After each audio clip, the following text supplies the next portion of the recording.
Good afternoon, everyone, and thanks very much for joining us for a very special day in the history of our university.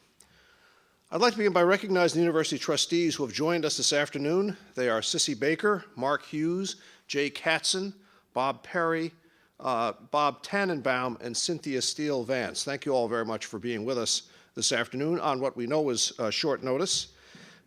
Today, we're very excited that we are welcoming a new and extremely distinguished colleague to George Washington, one who will join our faculty this coming April.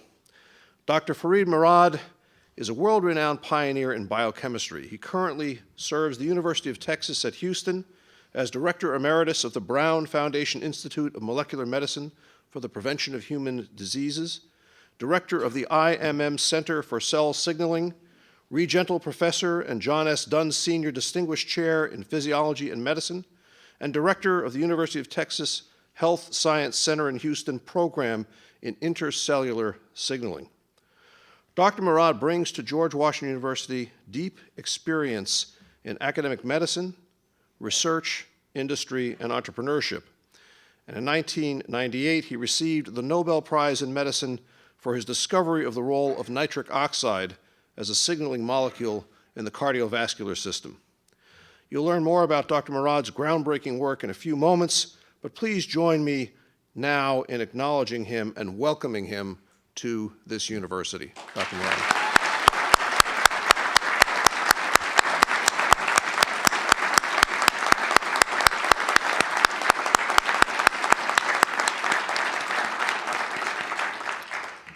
And please join me in welcoming Dr. Murad's wife, Carol, who's also with us here on stage.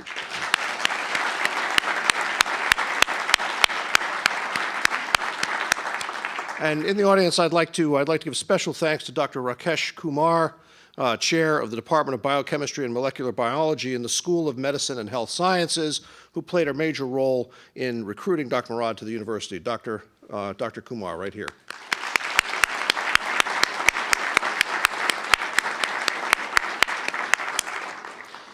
Now, among his roles at George Washington, Dr. Murad will hold the title of University Professor, and I would now like to invite Provost Steve Lerman to talk a little bit about that role. Dr. Lerman?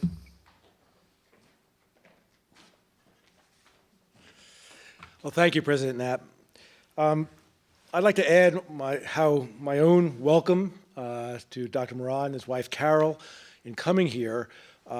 Many of you may know that I only recently arrived here myself 7 months ago, and when I decided to come here, it became very clearly aware that something very special is happening at the George Washington University, and I think this event reinforces everything I believed at that moment when I ultimately decided to come here. His presence here will add a tremendous depth to the university, and I think is reflective of this amazing time that all of us who are fortunate enough to be part of this community get to experience. In 1980, the university established the position of university professor, and its goal was to bring scholars of major national and international stature to the university. In this role of university professors, world-renowned thinkers, researchers, and scholars are deeply engaged, not just with their own research communities, with our students across the university at both the undergraduate and graduate levels. So in that capacity, as one of our honored university professors, Dr. Murad will teach an undergraduate course, he'll mentor graduate and medical students, and conduct research, leading a lab program in his own area of research in the Department of Biochemistry and Molecular Biology. Having Dr. Murad join us in the role of a university professor is an honor that elevates both the stature of his department and the prestige of the entire university. In looking at his autobiography, which was written when he received the Nobel Prize, Dr. Murad noted that in 8th grade, he was asked to select his 3 top career choices.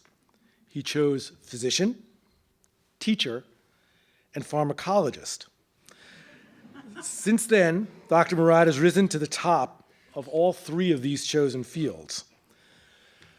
We certainly expect that at GW, there'll be a guide and an inspiration to the students seeking to achieve their own personal objectives perhaps as many as 3 in some cases.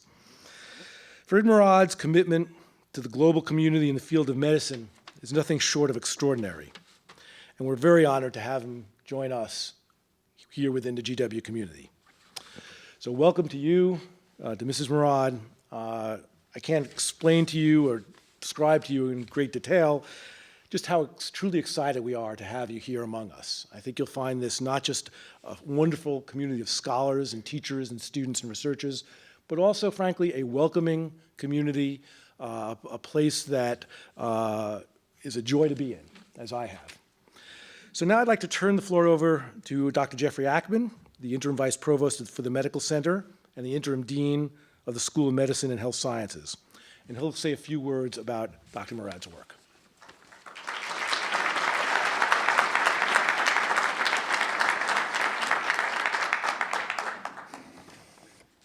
Good afternoon, and welcome to Dr. Murad and his wife Carol. Thank you, Provost Lehrman and President Knapp. Well, this is my first opportunity to be a part of a major announcement since I was appointed Interim Vice Provost for Health Affairs and Dean of the School of Medicine at GW. And I can't think of a more exciting and a better way to start my tenure than to announce the joining to the faculty of a Nobel Prize winner. As President Knapp said a few moments ago, today marks a historic day at the George Washington University and the School of Medicine and Health Sciences in us welcoming a Nobel Prize winner in medicine, someone who is internationally renowned for his groundbreaking research and passion to find cures to the most challenging diseases that affect people everywhere. A physician scientist who has done so much to help change and improve the human condition.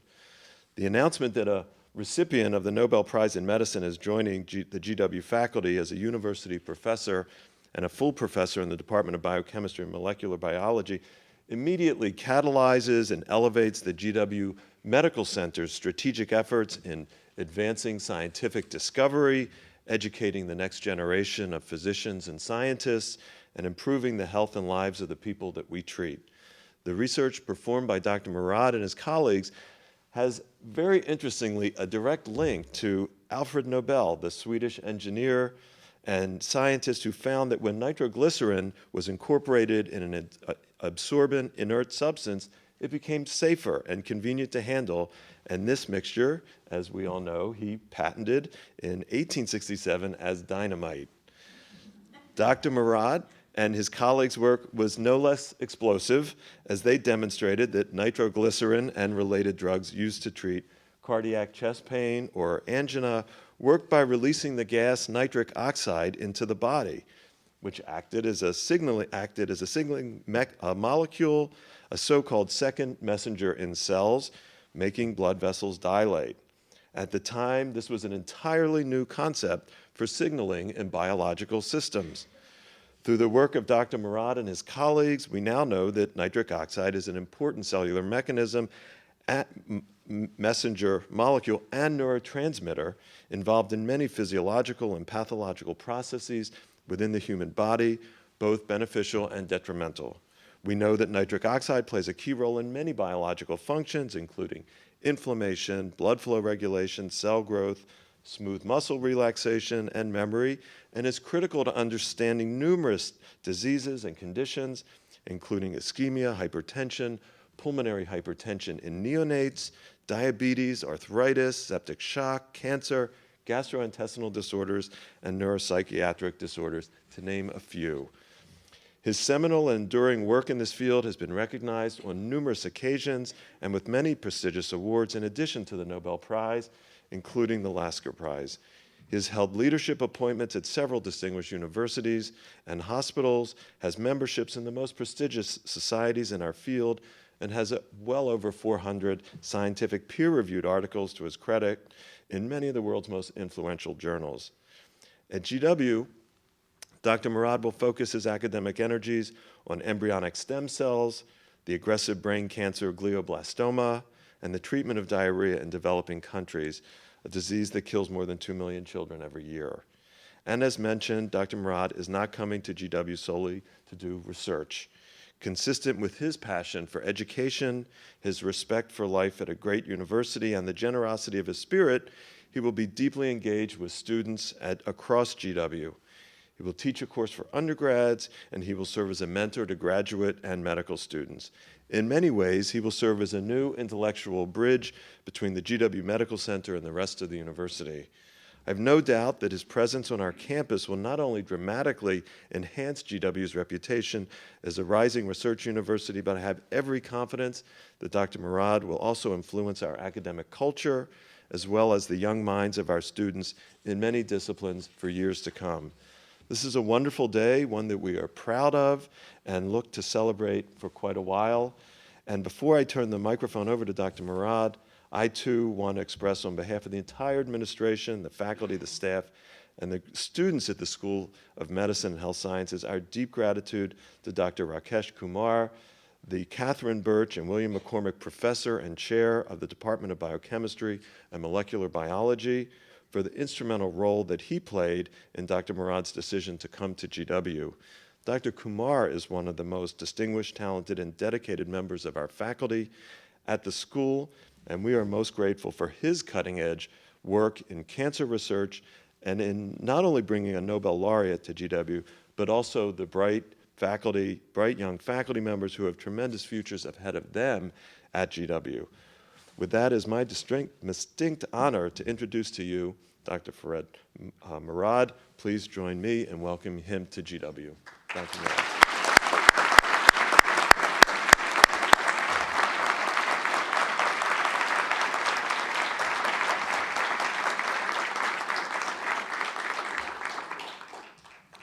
Well, thank you very much. I'm very, very pleased to be here.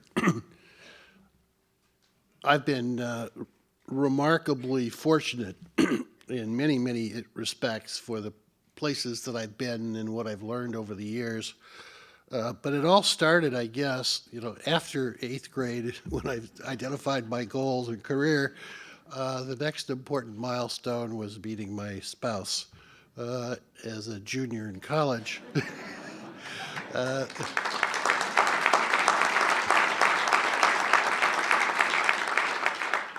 And about 14 months after we met in Fort Lauderdale, those were the days when spring break you went down to Florida, and that's where I met, even though we were classmates together at DePauw University.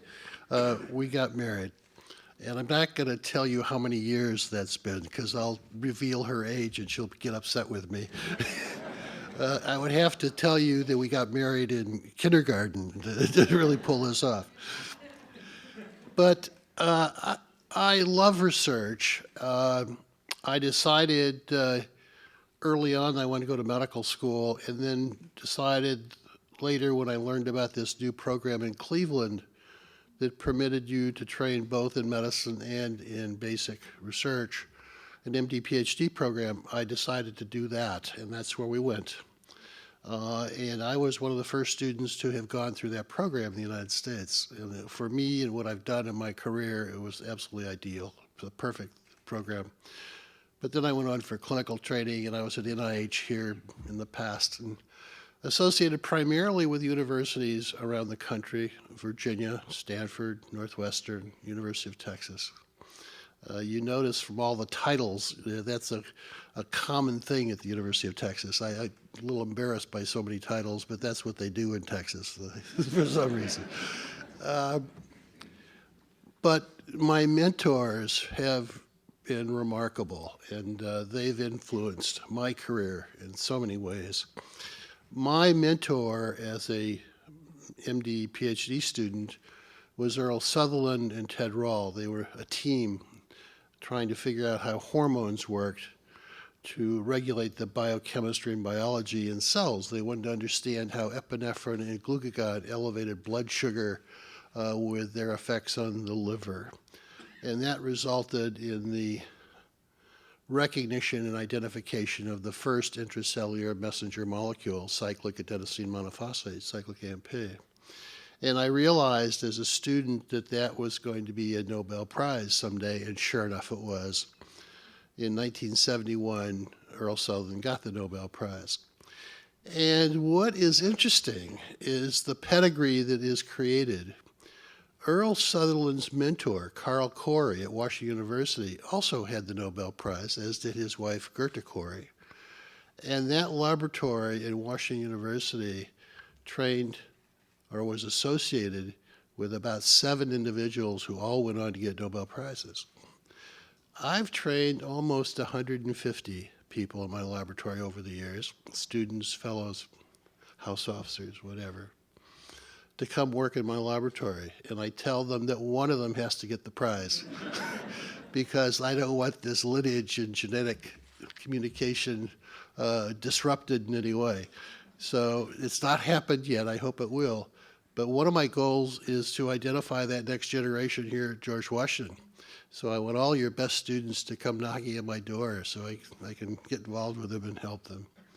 Research is fun. It's important to answer important questions. And I try to address questions that have a lot of relevance to clinical medicine.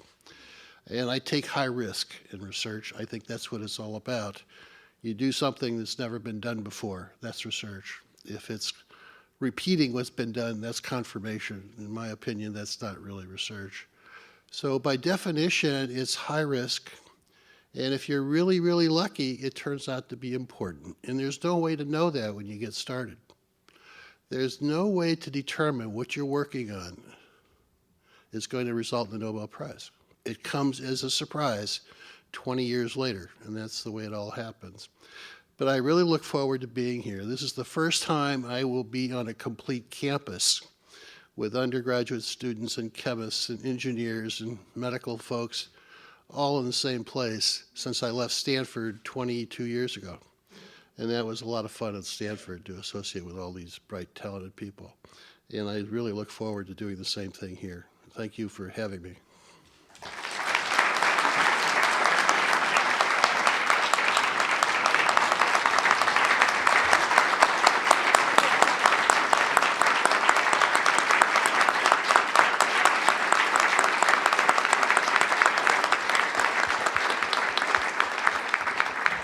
Thank you very much. Dr. Murad has kindly said that he'd be willing to take a few questions. We do have some microphones out in the audience if anyone would like to ask a question of Dr. Murad at this time. We have a few people from the press here. I should point out that the only topic where nitric oxide has gone that the dean did not acknowledge was Viagra and penile erection.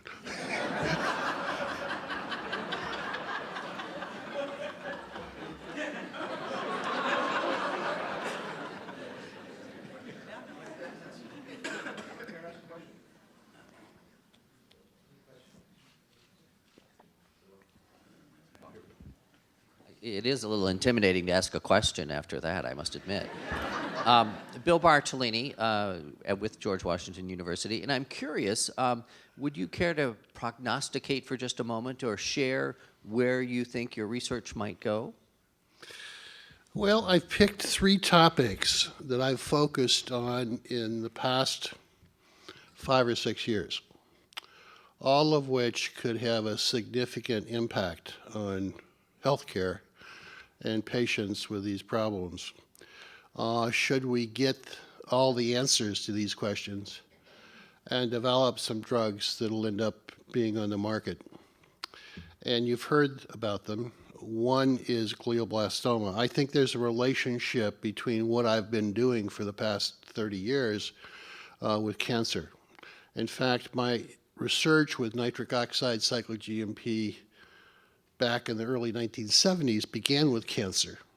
At that point in time, we didn't have all the biochemical answers to do the experiments properly. We hadn't purified the enzymes, we didn't have antibodies, we didn't have the technologies to answer these tough questions, so we threw up our hands and said, we just can't do this, we can't figure, there's a relationship, but we don't understand what it's going to be.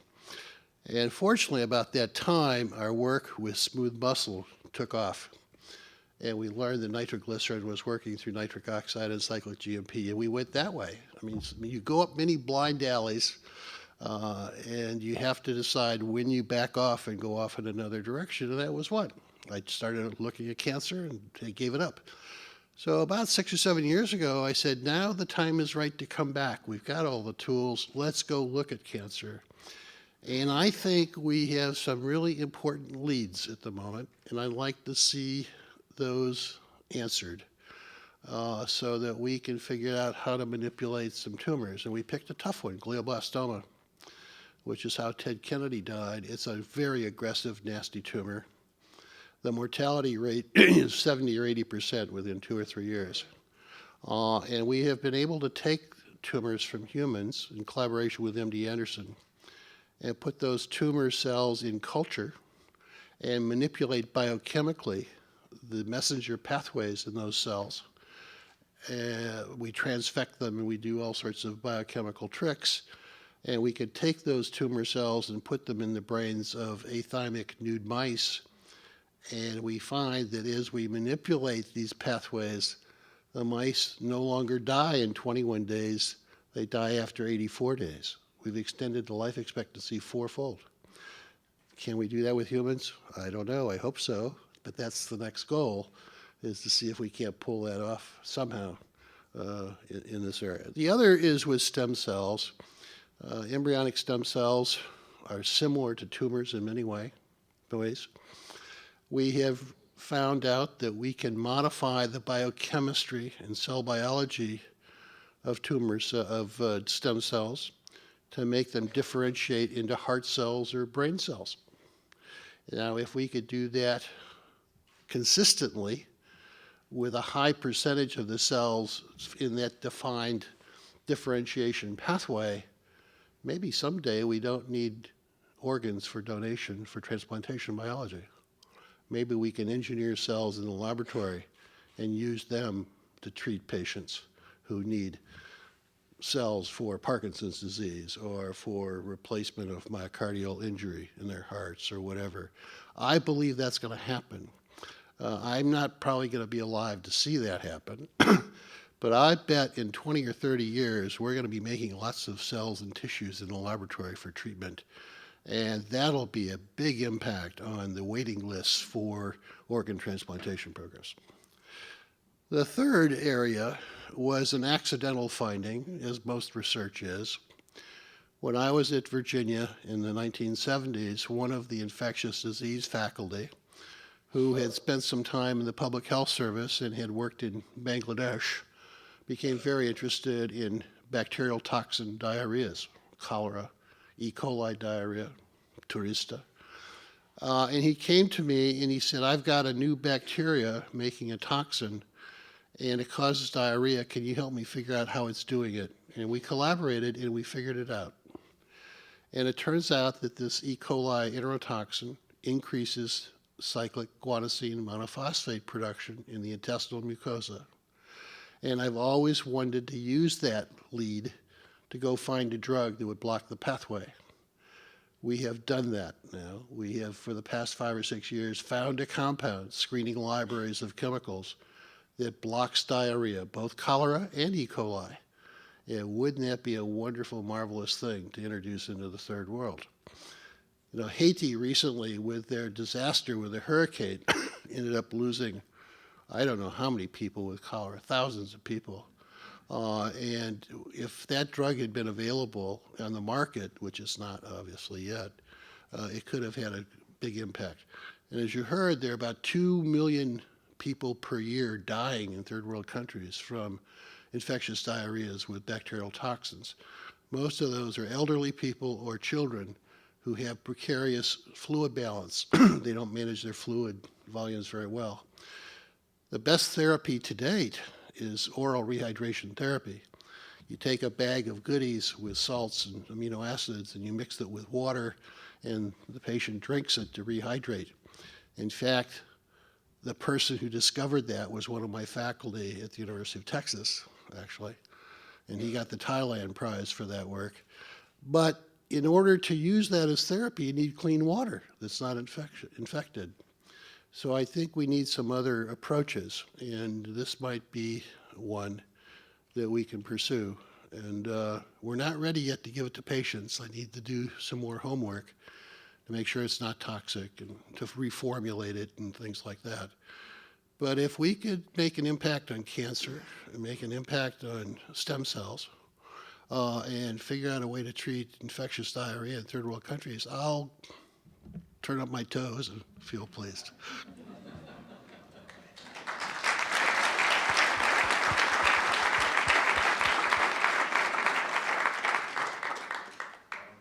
Well, actually, that was a fantastic answer to that question. If there are no other questions, let me invite everyone to, we have one hand up back here.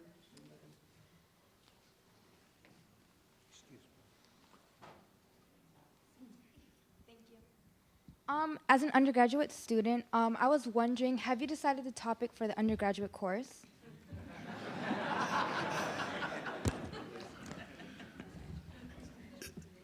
The undergraduate course that we're talking about is really Dr. Kumar's idea, where the two of us will collaborate to present a novel course, and we will do it with some of our lectures, but we also will invite very, very prominent scientists to come in to these courses and give lectures. And there are many, of course, here in the community at NIH and some of the biotech companies. But I know a lot of prominent scientists. When you have a Nobel Prize, it becomes like a club because you run into each other all over the world. And there are about 60 or 70 I can call upon as friends who I can probably bring to GW and give lectures. So it's an opportunity to really hear some interesting stuff from some very talented people. It'll focus on science, but also aspects of science. How can you take the X-ray structure of a protein and make a drug out of it? That's pretty remarkable. When I was at Abbott, we did that. It's doable. Well, let me invite everyone to the reception upstairs.